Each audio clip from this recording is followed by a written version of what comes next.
যশোর সদর উপজেলার উপশহরে এখানে গত রাত শুক্রবার দিবাগত রাত 2টো থেকে আড়াইটার আনুমানিক আড়াইটার দিকে একটি ডাকাতি সংগঠিত হয় এবং এখানে প্রতিষ্ঠানের যারা আছেন প্রোপাইটার তিনি জানিয়েছেন যে প্রায় 25 লক্ষ টাকার মালামাল চুরি হয়েছে। আমরা যদি আপনাদের একটু দেখানোর চেষ্টা করি যে রাতে তারা কিন্তু এই যে তালা কেটে প্রবেশ করে এবং তাদের এই শোরুমে প্রায় 150 পিস ইজি বাইকের ব্যাটারি ছিল। এই ব্যাটারিগুলো কিন্তু তারা নিয়ে গেছেন, অর্থাৎ 150 পিস ব্যাটারি এবং ইজি বাইকের টায়ার ছিল, তাতে আনুমানিক মূল্য প্রায় 25 লক্ষ টাকার মালামাল। মুহূর্তে একটু কথা বলবো এই গোল্ডেন বাইক শোরুমের যে প্রোপাইটার আছেন তার সাথে। আসলে আমরা একটু জানতে চাই আপনি কখন শুনলেন, কি ঘটেছে, পুরো ঘটনাটা একটু বলবেন। আনুমানিক আমরা এখানে ডাকাত দল আপনার 2টা 30 মিনিটের দিকে এখানে আসে। প্রথমে তারা এসে নাইট গার্ডের হাত পা বেঁধে রেখে তারা শোরুমে এখানে তালা ভেঙে ভিতরে প্রবেশ করে 150 পিস মতো ব্যাটারি, সর্বমোট 25 লক্ষ টাকার মতো মালামাল নিয়ে তারা 3টার মধ্যে স্থান ত্যাগ করে এবং আমরা সংবাদ পাই 3:15-র দিকে।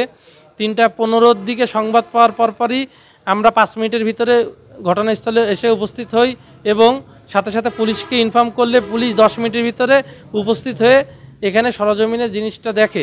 যদি পুলিশ আন্তরিকভাবে চেষ্টা করত, আমরা আশা করি যে তৎক্ষণাৎভাবে ডাকাত দল আধা ঘন্টার ভিতরে বেশি দূর যাইতে সম্ভব ছিল না, যেহেতু গাড়িটা পরিপূর্ণ লোড ছিল।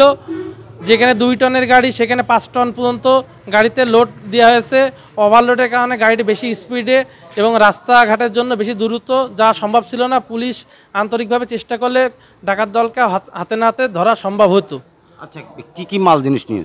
এখানে আমাদের ইজি বাইকের নতুন ব্যাটারি 120 পিস, পুরাতন ব্যাটারি 20 পিস এবং আপনার রিক্সা ভ্যানের ব্যাটারি ছিল আরও 10 সেট মতো এবং আরও আপনার টায়ার ছিল, আর আপনার কিছু নগদ অর্থ অল্প কিছু পরিমাণে ছিল।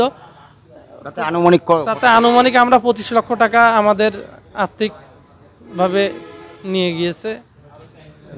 দর্শক, আপনারা শুনছিলেন যে প্রতিষ্ঠানের যিনি প্রোপাইটার আছেন তিনি আমাদের জানিয়েছেন যে প্রায় 25 লক্ষ টাকার মালামাল এই গত রাতে কিন্তু নিয়ে গেছে। আমরা এই মুহূর্তে একটু কথা বলবো যশোর সদর উপশহরের পুলিশ ফাঁড়ির যে ইনচার্জ আছেন মোহাম্মদ কামাল হোসেন। আমরা একটু তার কাছে এই বিষয়ে একটু জানতে চাবো।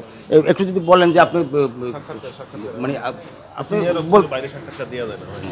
আচ্ছা, ঠিক আছে। উনি কিন্তু আমাদেরকে জানিয়েছেন যে সিনিয়র, আসলে তার ঊর্ধ্বতন কর্তৃপক্ষের নির্দেশ ছাড়া তিনি কথা বলতে পারে না। আমরা যদি আপনাদের একটু দেখানোর চেষ্টা করি যে গামছা দিয়ে বেঁধে কিন্তু তারা ওই তালা কেটেছেন এবং প্রত্যেকটা শাটারে তাদের তালা লাগানো ছিল এবং তাদের যে সিসি ক্যামেরা ছিল সে কেটে নিয়ে তারা চলে গেছে, যার ফলে যেহেতু সিসি ফুটেজ নেই। আমরা একটু জানিয়ে রাখতে চাই যে এই গত কয়েকদিন আগে কিন্তু খুলনায় এরকম একটি ডাকাতি সংগঠিত হয়। সেখানের সিসি ফুটেজে যেভাবে দেখা গেছে এবং এইখানের যে নাইট গার্ডের বক্তব্য অনুযায়ী একই প্যাটার্নটে কিন্তু আসলে এইটা সংগঠিত হয়েছে।